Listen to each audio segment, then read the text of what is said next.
حالا شده نیمه شب از خواب بیدار بشید، برید سراغ گوشی فقط برای اینکه ساعت رو ببینید.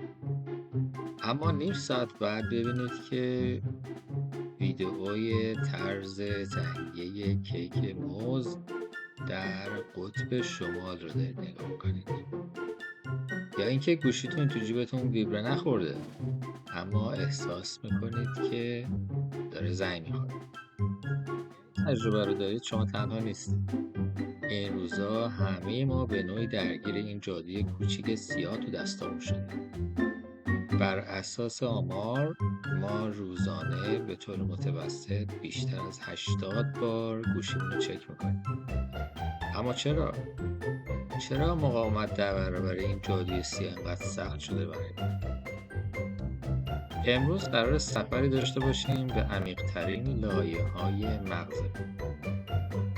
میخوایم بفهمیم الگوریتم‌ها چطور بیولوژی ما رو هک کردن و مهمتر از همه چطور کنترل زندگیمون رو بتونیم دوباره به دست بگیریم. فهمیدن این داستان اول باید با یک ماده شیمیایی به نام دوپامین آشنا بشیم. خیلی‌ها فکر میکنن دوپامین هورمون لذته، اما در واقع دوپامین هورمون پاداش و انتظاره. میلیون‌ها سال پیش وقتی اجداد ما دنبال غذا میگشتن، مغز با ترشح دوپامین بهشون میگفت هی اون بوته رو بگرد، شاید توش بتونی یه میوه‌ای پیدا بکنی. و اون دوپامین در حقیقت عامل حرکت بود. روانشناسا کشف کردن که بیشتر میزان دوپامین زمانی ترشح میشه که پاداش غیر قابل پیش بینی باشه. دقیقاً مثل دستگاه بازی توی کازینوها. وقتی شما اینستاگرام یا بقیه شبکه‌های مجازی رو چک میکنید و دوست دارید رفرششون بکنید، دقیقاً مغز شما هم احساس یک اهرم کازینو رو داره. اینکه ببینید آیا پیام جدیدی هست، پست جدیدی هست، آیا لایک جدیدی خورده پستتون، و این عدم قطعیت دوپامین رو منفجر میکنه توی مغز. اما خب یه مشکل این وسط هست. بعد از هر بار بالا رفتن دوپامین، سطح اون حتی از قبل هم پایین‌تر. اینجاست که احساس بی‌حوصلگی میکنیم و دوباره گوشی رو برمیداریم ببینیم که چه اتفاق جدید افتاده. خب اینجاست که باید بهمون یکی تبریک بگه. ما متاسفانه وارد یه چرخه معیوب اعتیاد به دوپامین شد.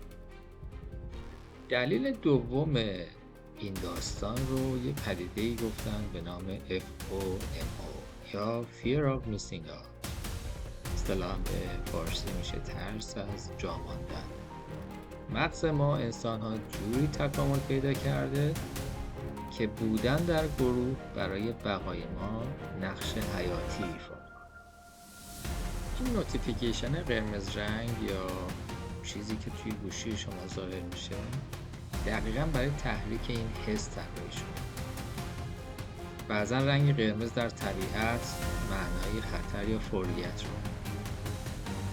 وقتی اون نقطه قرمز رنگ اون نوتیفیکیشن رو ببینید، مغز از حالت آرامش خارج میشه و تا روش کلیک نکنه و ببینه چه خبره آرامش پیدا نمیکنه.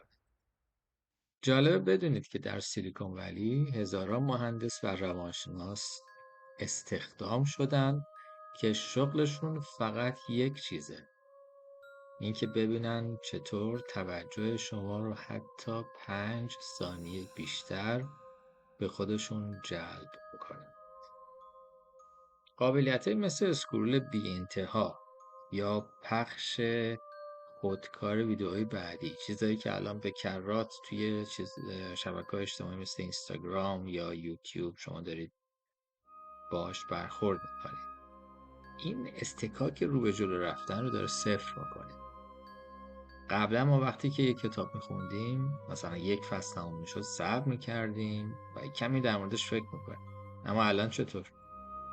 الان اصلا صفحه‌ای تمام نمیشه که بخوایم بهش فکر بکنیم. خب حالا نتیجه چیه؟ تباه شدن اراده، کاهش تمرکز، افت حافظه کوتاه مدت، احساس خستگی دائمی. اما خب خبر خوب اینه که این راه برگشت پذیری هست. برای شکستن این سیستم نباید روی اراده حساب جدی باز بکنیم. اراده مثل یه باتریه و زودم شارژش تمام میشه. باید محیط رو تغییر بدیم. حالا بیاید تا چند تا ترفند عملی رو با هم بررسی بکنیم. قدم اول، تمام نوتیفیکیشن های غیر ضروری روی گوشیتون رو خاموش کنید. پیام رسانه کاری یا تماس های مهم اونا رو نگه دارید. اما اینستاگرام، بازی ها و اخبارا رو یک بار بذارید کامل قطعشون کنید. ببینید چی میشه. قدم دوم، گوشیتون رو حالت سیاه و سفید قرار بدید. اصطلاحش میگن حالت گری اسکیل. وقتی رنگای جذاب از بین برن، مغز دیگه اون میزان از دوپامین رو دریافت نمیکنه و جذابیت گوشی در حدود 50% کاهش پیدا میکنه. قدم سوم، قانون فاصله فیزیکیه. موقع کار یا خواب گوشی رو توی یه اتاق دیگه بگذارید. اضافه کردن فقط 10 ثانیه زمان برای رسیدن به گوشی باعث میشه که اراده شما قوی تر بشه. قدم چهارم، ساعت زنگدار واقعی بخرید. بعضی موقع گوشی رو باید کنار گذاشت و فقط به عنوان یک ابزار برای تماس در نظر گرفت.